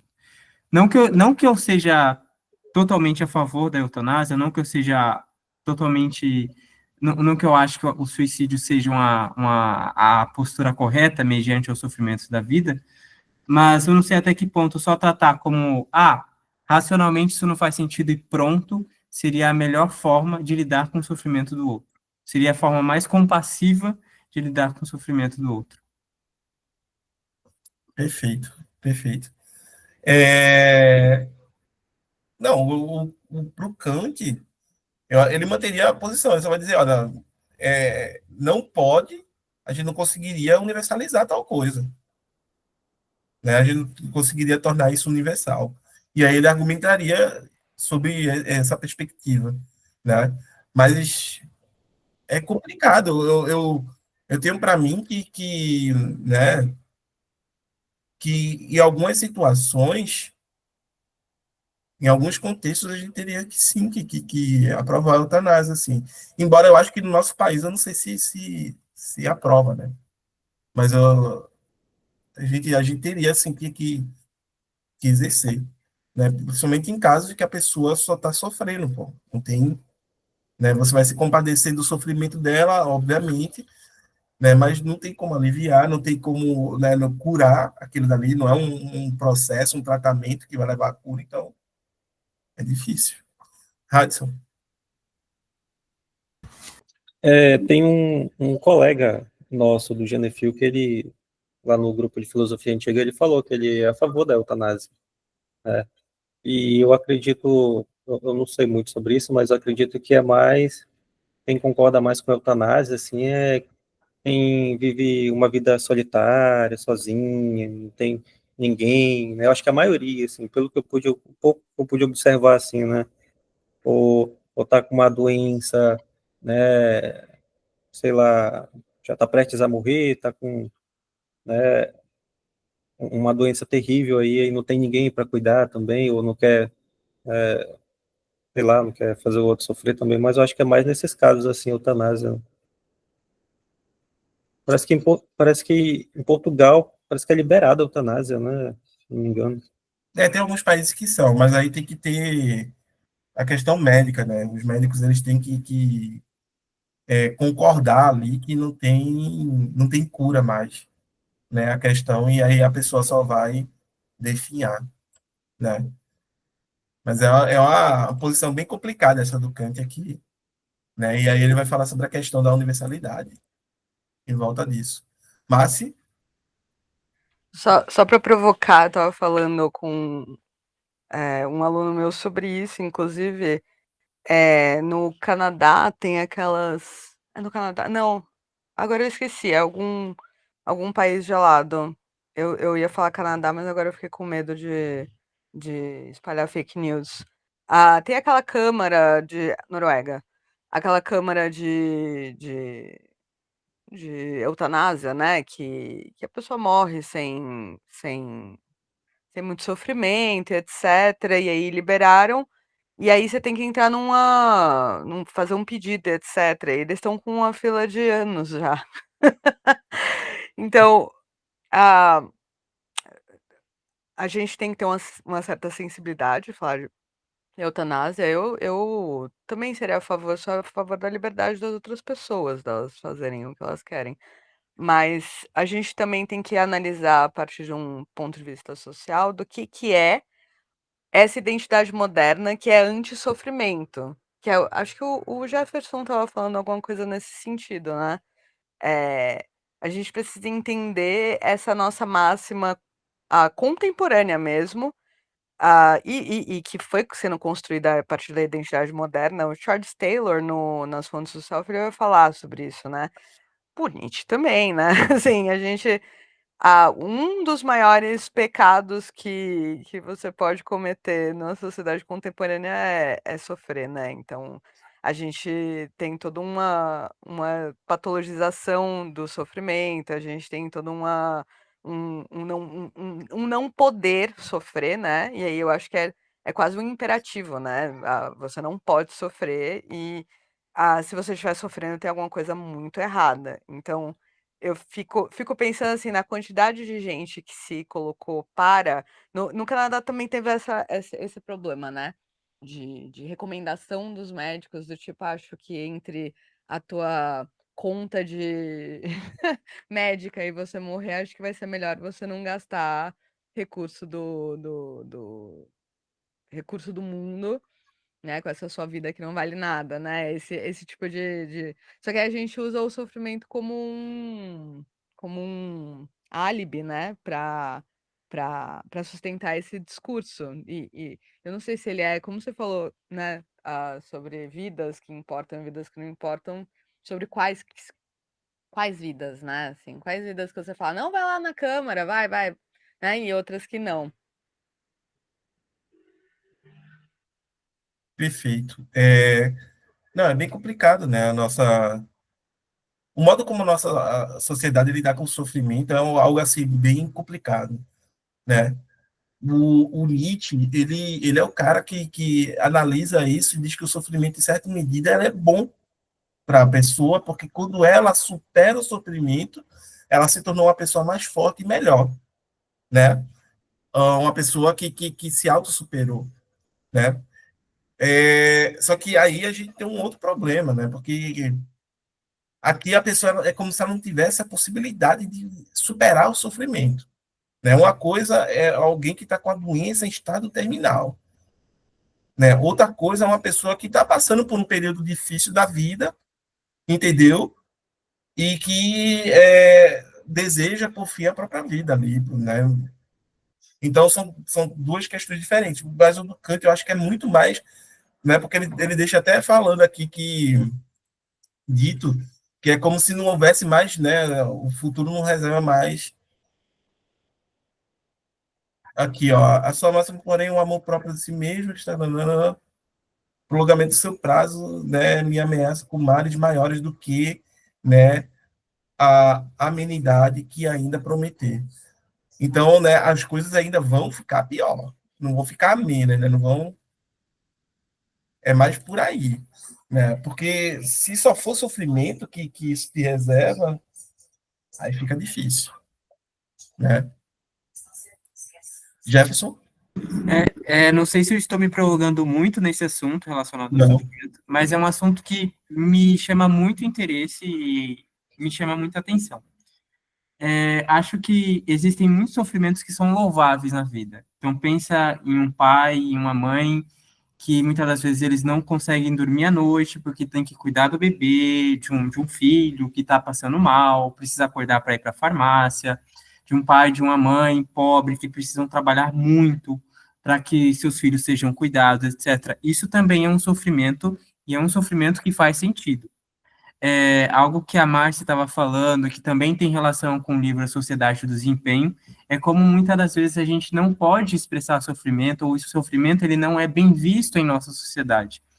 Até porque, para pensar, se o foco da nossa sociedade é o desempenho, é a performance, é a produtividade, é a entrega, é o sucesso, é o resultado, Você vê uma pessoa que sofre, você dá atenção a uma pessoa que sofre, isso vai tomar o seu tempo. Se compadecer com o sofrimento do outro, muitas das vezes, vai fazer com que você veja que esse ideal de uma sociedade de desempenho, ele não faz sentido. E acho que é mais isso, assim, que eu queria comentar. Há sofrimentos na vida que fazem sentido. O sofrimento, quando superado, ele traz uma maturidade muito grande, mas nem sempre o sofrimento é aceito e bem acolhido. As pessoas não estão mais adaptadas e talvez nunca estiveram tão adaptadas assim, e terem compaixão em querer sofrer com o outro, em dar valor a um momento difícil que o outro está passando. Perfeito, perfeito. Não, é porque, assim, o sofrimento em si é uma característica humana, né? Tem uma frase, eu acho que é do próprio Nietzsche, que é: o prazer bestializa as pessoas, só o sofrimento as humaniza, né? E aí parece que a gente está meio que sendo desumanizado na medida que a gente faz todo esse movimento, né, de desvalorização mesmo da questão do sofrer. Entendeu? Eu não estou dizendo que sofrer é bom, ou que a gente tem que ser masoquista, ou qualquer coisa do gênero. Não. O que eu estou dizendo é que faz parte do próprio ser humano, da própria existência humana, passar por períodos de sofrimento, certo? Ou períodos de sacrifício, etc. No exemplo que você citou ali, né, o pai, a mãe, que tem que acordar de madrugada para cuidar do filho doente, etc., é um período da vida, certo? Há um período da vida, essa pessoa está ali, dedicando a um ao outro que vai crescer, que vai superar aquele momento, que vai, obviamente, né, se tornar mais forte. Então, tem essa questão do sofrimento e de como a gente deve ser, né? O, ai, o Ernest Buchenwald, ele fala alguma coisa sobre o sofrimento que não está me vindo diretamente, que é com a gente deveria, não é nem resiliência, ele tem um outro nome, que a gente tem dignidade diante do sofrimento, né? Que a gente ser digno, né? E não menosprezar, porque, por exemplo, tem gente que vai querer diminuir, que vai menosprezar, né? Que vai dizer, mas nem dói tanto assim, né? Não é tudo isso, e aí vai. Então, todas as formas de minimizar que a gente já encontra, né? Que a gente já viu por aí. Então, a gente tem que refletir moralmente sobre isso. Primeiro, né, a nossa posição diante do próprio sofrimento e depois a nossa posição diante do sofrimento dos outros, né? Como é do ponto de vista moral, como é que se deveria agir, né? Mas, Enquanto você estava falando, eu fiquei pensando aqui que a gente está estudando autor alemão, né? E a gente depois citou mais outro alemão. E aí primeiro que sofrer em alemão é Leiden, né? Leiden. E paixão em alemão é Leidenschaft. É tipo o fazer do sofrimento, né? Tipo, nossa, Schaffen, né? Tipo, ship, sabe? O fazer, a ação, Aí pensa só o que é uma paixão para um alemão. Mas aí não precisa só colocar a culpa neles, assim. Se a gente pensar em patos pros gregos, né? Aí eu vou fazer a minha própria história da filosofia da emoção com fontes tiradas dos meus anais, assim, né? Porque tipo, é o que eu percebo, assim. Vamos lembrar, tipo, na Grécia Antiga a gente tinha a Laida, né? A gente tinha patos, ethos e logos. E aí, eu não acho mesmo, alguém pode me mandar aí uma DM dizendo se eu tô errado ou não, que todos os três estavam na mesma esfera de descrição, não de prescrição. Tava lá, né? O humano consiste em sofrimento, consiste em razão e consiste em cuidado social, né? Em estar no social. E aí, obviamente que patos a gente pode pensar em emoção, mas também como sofrimento, né? Então a gente começa a pensar em patologia ainda no grego, né? Em alguma coisa mais, né? E aí a gente começa a ligar esse patos com doença, com sofrer. Mas aí eu acho que ao longo dos séculos, nessa civilização, né? Porque a humanidade tem 200 mil anos, então é um recorte muito curto que a gente tem, né? De que emoção, e isso é também culpa da filosofia, de que emoção, sentir, né, é alguma coisa que é necessariamente negativa. E a gente vai construindo essa ideia cultural, essa noção em conjunto de que sentir, né, é uma das piores coisas que existem, né? Então vamos dizer aí que paixão em alemão seria o fazer de sofrer, né? Assim, a postura de sofrer. E aí, alguma coisa, por exemplo, patética. Uma coisa patética é alguma coisa que vem de patos também, né? O patetique. Sei lá, os românticos começam a fazer umas músicas Chitãozinho e Chororó e a gente começa a chamá-las de patéticas. E aí a gente começa a queimar o filme também do que é emocional, até chegar num momento que a gente cientificou, a gente transformou em ciência esse sentir demais, né? Como se tivesse algum tipo de oposição ao pensar demais. E acho que é toda uma história que a gente tem de anti-sofrimento. E aí eu tô aqui meio que chamando sofrer de sentir emoções, porque a maioria delas são negativas para a gente em termos sociais, né? Se você sente muita raiva, você vai fazer controle de raiva, se você sente muita tristeza, você vai tomar alguns remédios ali para aquilo. Se você ama demais, tem que ir para um curso ou para mulheres que amam demais. Então, tem algum tipo de relação com sentir a mais, assim, né? E, enfim, é isso aqui, a minha história da filosofia da emoção. É porque, ó, o Ronald tá aí, levantando a mão só um momento, é porque, se eu não me engano, patos do grego, né, que seria paixão ali, também está relacionado à patologia, que seria doença, né?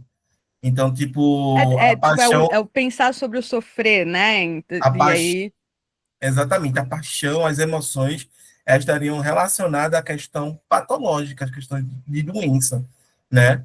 Que faz com que você não considere, né, as coisas a partir de um viés racional, né? Como se fosse uma forma de desvirtuar a pessoa, né? Porque o grego está muito ligado a esse ideal de virtude, né? De equilíbrio, né? De você ser ali aquela pessoa né? Dentro de toda a caótica condição, você ainda assim tem que manter a sua virtude, você não pode ceder a seus vícios, você não pode ser desequilibrado, por assim dizer, né? Então, nada de excesso, nem o excesso nem a falta, né? Mas sim a medida certa sempre. Isso até mesmo em relação às paixões, aos sentimentos, ao sentir as coisas, né? Ronald, e Só para depois... responder, teve alguém que comentou aí sobre a serenidade, né, citando o Tugendhat, né? Uhum, Só que o Zizek, ele vai polemizar justamente essa expressão que veio do Heidegger, né, essa questão da Gelassenheit, né, que é a serenidade. Ele diz que o que se opõe à serenidade é justamente a tensão. Então, a luta de classes, ela gera uma tensão e não uma serenidade metafísica, aquela coisa bem transcendental, né? Então, o homem, ele, para ele evoluir na história, ele tem que passar por essa tensão, né? Então, eu não sei se a solução seria se manter nessa serenidade, assim, nesse estado neutro, vamos dizer assim, né, de metafísico, transcendental. É é, só um comentário da frase que eu achei interessante a frase que ele colocou, mas só que porque isso me veio à mente agora. Eu li há muito tempo atrás, quando eu estudava o Ernest Tugendhat, ainda no PIBIC, no meu PIBIC da graduação. E ele fala isso, né, em relação ao sofrimento. que a gente deveria ser sereno, né? É complicado, né? Nem sempre dá para ser.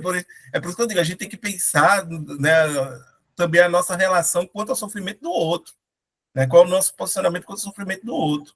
E muitas vezes parece que a gente não está nem aí, pô.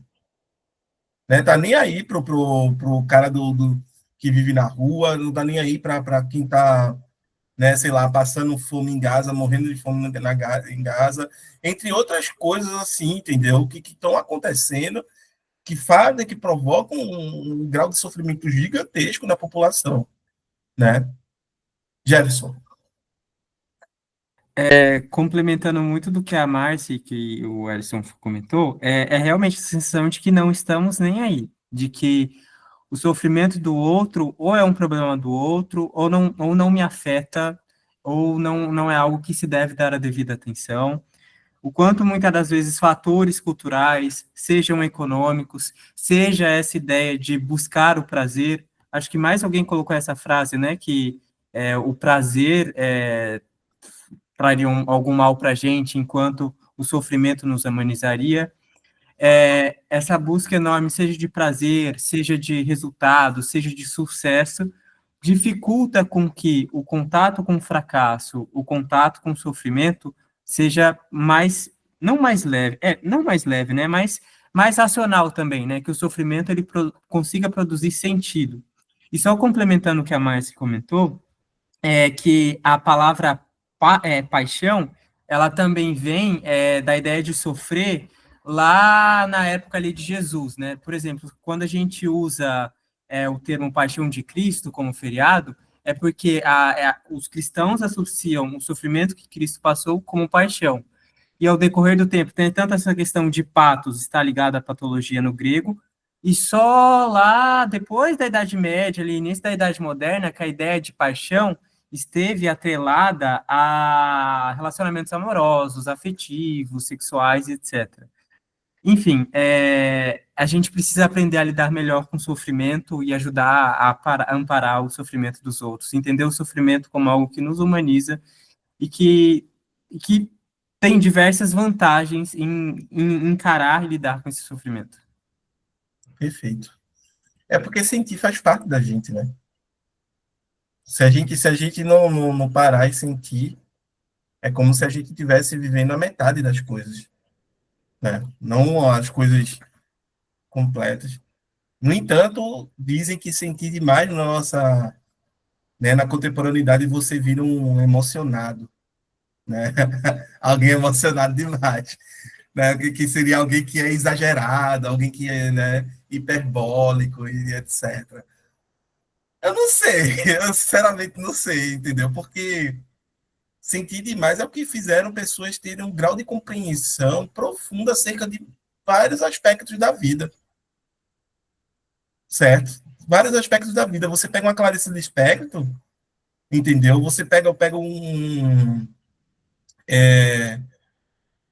Kafka, por exemplo, foi o sentir demais que permitiu ele chegar àquele grau de compreensão da realidade, aquele grau de compreensão da vida, certo? Por mais que a gente tenha uma coisa chamada racionalidade, a gente também tem uma coisa chamada sentimentos, que talvez pela nossa influência cristã platônica, muitas vezes foi desprezada, né? E o demais para quem também, né? Oi? Demais a partir do quê, né?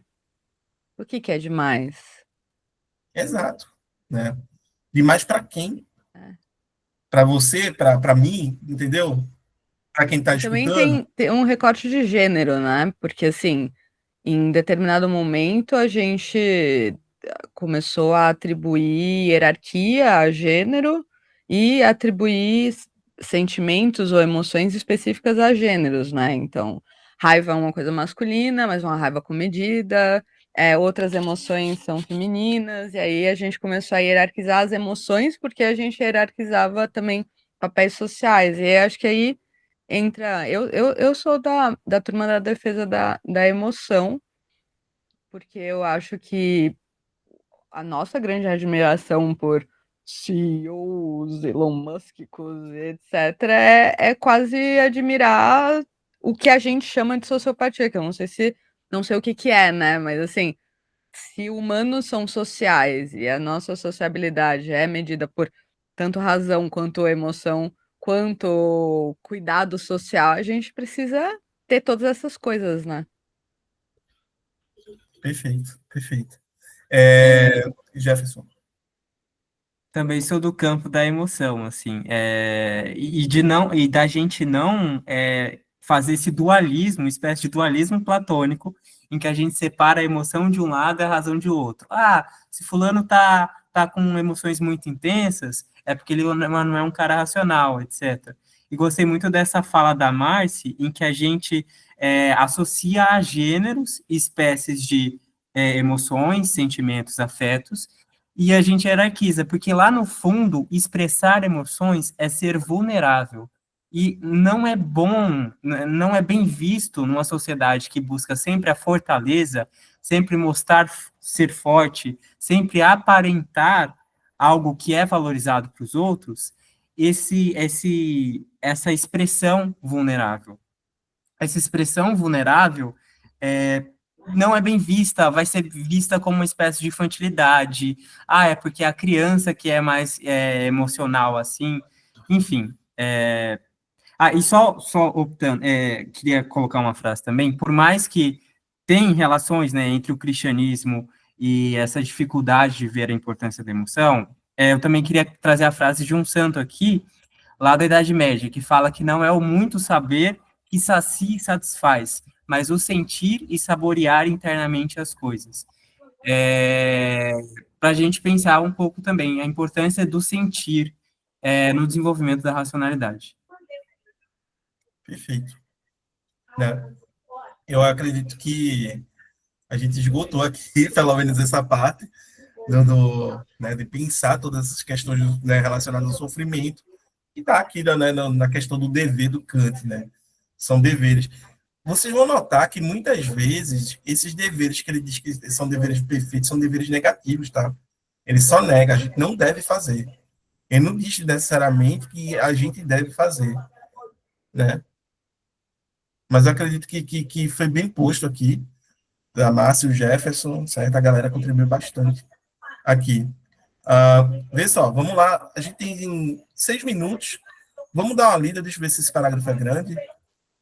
É um pouquinho grande, a gente dá uma lida nele rapidamente, e aí qualquer coisa a gente retoma na próxima sessão, certo? Um outro ser se vê forçado, só um segundo.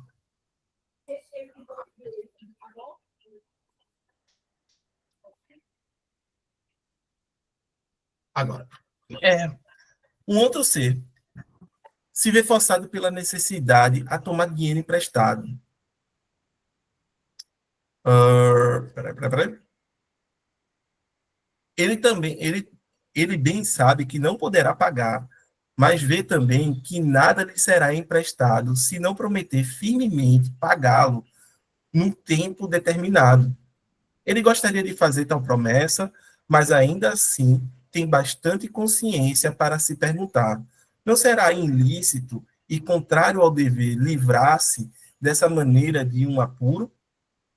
Supondo, no entanto, que ele assim decidisse, a máxima dissuasão teria o seguinte teor: se eu creio que estou em um apuro financeiro, tomarei dinheiro emprestado e prometerei pagá-lo, embora saiba que isso nunca ocorrerá.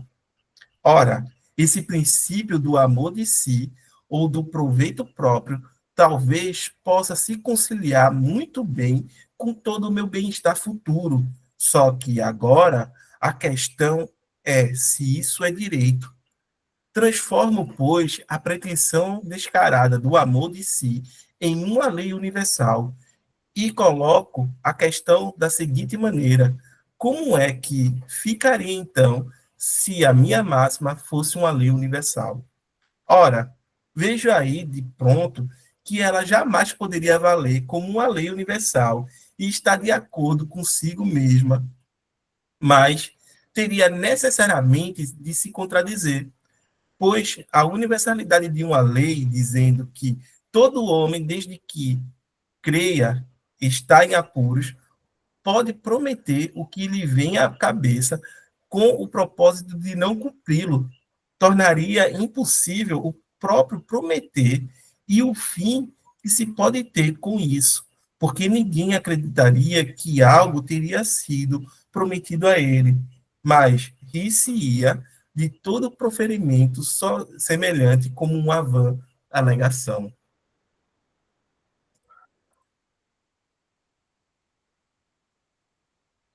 E aí, galera? Né? A gente poderia fazer uma promessa dessa, que a gente não teria uma intenção de cumprir, né? Isso daqui é um problemaço, né? É um problemaço. Porque uma vez que você tivesse em apuros financeiros, ou você faria essa promessa, ou, né, você se daria muito mal aí e iria, né, passar por condições bastante complicadas. Então, ou você tomaria dinheiro emprestado, o qual você não vai poder pagar, não tem como pagar, né? Ou você lidaria com isso. Para o Kant, obviamente, isso daqui não pode ser universalizável, né? Essa máxima já ela vai de contra o imperativo categórico e de contra o dever, né? Ela é contrária. E aí, o que é que vocês acham? Eu não entendi, me explica melhor. Basicamente, né, o ponto do Kant é que se você está passando por uma situação financeira bastante complicada, certo? E você pode pegar dinheiro emprestado, mas para isso você vai ter que fazer uma falsa promessa, porque você não tem condições de pagar. Não vai ter condições de pagar. Você sabe que ao pegar aquele dinheiro você não vai devolver, né? Seria correto do ponto de vista moral fazer isso? Mas ele tá questionando o princípio de amor de si, a universalização a imperatividade, a universalização do amor de si ou a universalização da promessa? Ele tá, é como se ele tivesse. Como é que se diz? É como se ele tivesse questionando a universalização da promessa mesmo. Da promessa, tá. Uhum. Porque não tem como você garantir um futuro. Garantir uma ação sua futura, é isso? Isso. Você não tem como garantir que vai cumprir essa promessa, né? Vai pagar esse dinheiro, Aí ele né? está impossibilitando a gente de ter algum tipo de promessa, de promessas serem alguma coisa ética. Não, ele tá dizendo que a gente não pode fazer promessas com a consciência de que a gente não vai cumpri-las. Ah, entendi. Mas isso não é Entendeu? muito subjetivo? Porque como é que você sabe se você vai poder cumprir ou não? Algumas promessas a gente tem consciência. Que a gente Tá, vai tudo bem, eu poder. prometo que eu vou Agora, voar. ele já tá deixando claro aqui. De antemão, você, antes de fazer essa promessa, você já tem consciência de que você não vai conseguir cumprir. Né? Se eu Entendi. creio que estou num apuro financeiro, tomarei dinheiro emprestado e prometerei pagá-lo, embora saiba que isso nunca ocorrerá. Ponto. Né? E aí ele vem dizer que, mas alguém poderia dizer, mas o amor a si mesmo vem primeiro, né? Ora, esse princípio do amor de si ou do proveito próprio talvez possa se conciliar muito bem com todo o meu bem-estar futuro. Só que agora a questão é se isso é direito, né? Transforma, pois, a pretensão descarada do amor de si Mas em aí uma lei universal e coloca, ele não né? tá falando contra a mentira, então isso não é o problema, não é? Porque essa promessa, você tá mentindo, né? É uma falsa promessa, é uma mentira. É uma mentira. Então a mentira que não é direita, tipo, entre se amar ou mentir, você não pode mentir antes do que se amar, é isso? Por aí, por aí. Porque o Kant ele também vai ser contra a mentira. Né? Uma falsa promessa, ela também é mentirosa. Porque se você sabe que você nunca vai pagar, você tá falando, você tá mentindo, você tá falando que você vai, sendo que você não vai, né? Exato. E aí, Jefferson?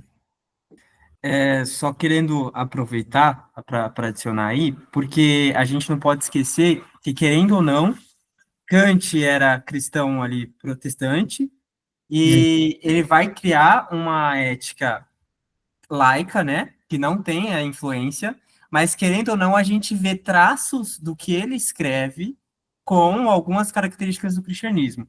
Então, eu vejo aí que ele fala da questão do amor próprio, não que é algo negativo esse amor próprio, mas o problema é quando esse amor próprio não está preocupado com o outro, quando não amar o próximo como a si mesmo. Aí que eu vejo o problema, que ele ainda utiliza a expressão, né? Pois a pretensão descarada do amor de si em uma lei universal. Então, eu não chegaria que o problema para Kant é o amor próprio, mas quando esse amor próprio, ele não ama o outro também. Por aí, por aí. Complicado.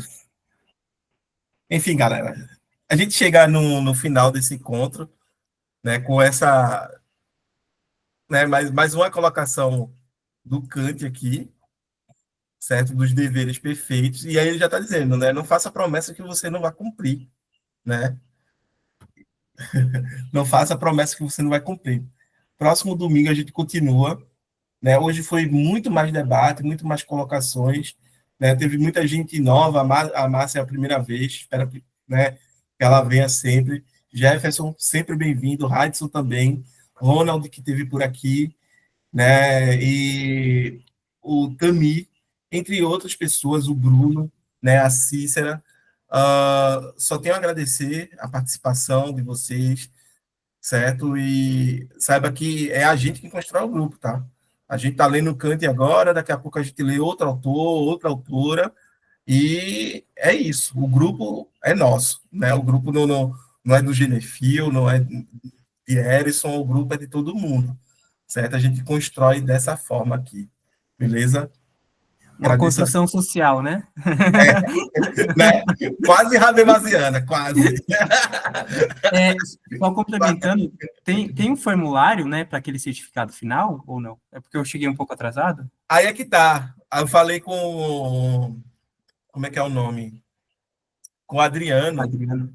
sobre essa questão. E aí parece que a gente desfez a parceria com o curso Egito, que a gente emitiu o certificado por ele. Eu vou correr atrás de outro curso para a gente emitir esse certificado para o entendedor de horas. E aí ver como é que a gente pode, porque tem gente que, por exemplo, utiliza essas horas para bater no curso, ou quer colocar no Lattes, quer fazer para alguma coisa. E querendo Eu ou não, acho que você poderia emitir, tipo, para quem precisar de horas na universidade, você pode emitir lá, ó, atesto que o fulano de tal passou 2 horas, né, sei lá, se for um mês, né, bota lá 10 horas nesse grupo de estudos, porque daí você, não é um curso, não é um certificado, é como se você estivesse atestando que ele ninguém pode, assim, todo mundo pode dar um certificado, se for curso livre, qualquer um pode dar certificado, esses certificados não valem nada, assim, de é, fato. mas aí não teria que ter CNPJ, essas coisas? Nossa, Eu acho que eu vou até não. estudar então essa possibilidade. Dá uma olhada, porque assim, eu dou curso de filosofia, assim, tipo, de alegre, né? Assim, eu comigo mesma e pessoas que querem. E eu emito certificado e aceitam nas universidades, porque qualquer um pode, assim. Eu tenho CNPJ, mas eu não sei, viu? Eu acho que não. Agora, Você se, põe o se CNPJ eu, no eu não certificado? boto, eu boto eu mesma. Não boto a minha empresa de educação, não. Eu boto eu mesma. Nossa. Mas dá uma olhada, vê se. Porque eu acho, viu? É o que eu acho, mas é, às vezes eu tô indo contra a lei, né? Não, mas se a galera não reclamou até agora, Pois significa que é, está sendo então, por aceito. enquanto, e é porque é para horas complementares, né? Exato. São essas horas. Bom, Jefferson, aí é esse o ponto, tá? Eu vou até agora que a Márcia falou, dar uma corrida aí e ver se eu conseguir algum que vocês já vão ter É, algumas horas aí já, porque eu vou emitir. pô, são muitas horas os pobres, coitados, que tem que cumprir, meu Deus do céu. Eu me lembro como eu me livrei disso. Eu peguei meus PIBIC, Jesus, e cada PIBIC valia 360 horas. Aí eu tinha nossa. 3. Eu Mas tem eliminei. uma limitação também, né? Porque aí só pode um tanto 180, aí tem que variar um monte de coisa, é uma coisa horrível isso. Eu fiz dessa forma. Eu peguei os PIBICs, aí eu tinha a monitoria, coloquei as monitorias, coloquei tudo assim. Foi Iniciação de bolo. científica, todas as Tudo coisas assim. possíveis. E que foi uma felicidade que quando disseram que tá tudo aceito, foi tudo validado. Eu, eita, Nossa, que bom. mais importante que a monografia, né? Do que o TCC, é horrível isso. Horas complementares é um horror. Me dá meu diploma que eu vou embora. Nossa, pelo amor de Deus. Me dá meu diploma, tchau! Ah, aí você volta, né? Síndrome de Estocolmo, porque depois você volta 2 meses e fala, moço, posso fazer um mestrado? É por aqui. É mais ou menos por aí. É esquema de pirâmide. É isso, galera. Se Eu cuide aí. agradeço, Boa viu, semana. pela sua gentileza e pelas conversas e pela paciência de explicar as coisas. Muito obrigada. É isso, estamos aqui. Espero que você no próximo Eu encontro vou aí, no tentar próximo vir. domingo. Vou tentar vir, sim. Perfeito. Cheiro no coração, se cuidem. Até mais aí. Tchau. Valeu, Muito Erisson. obrigado. Tchau. Tchau, até mais. Um abraço, um abraço. Abraço.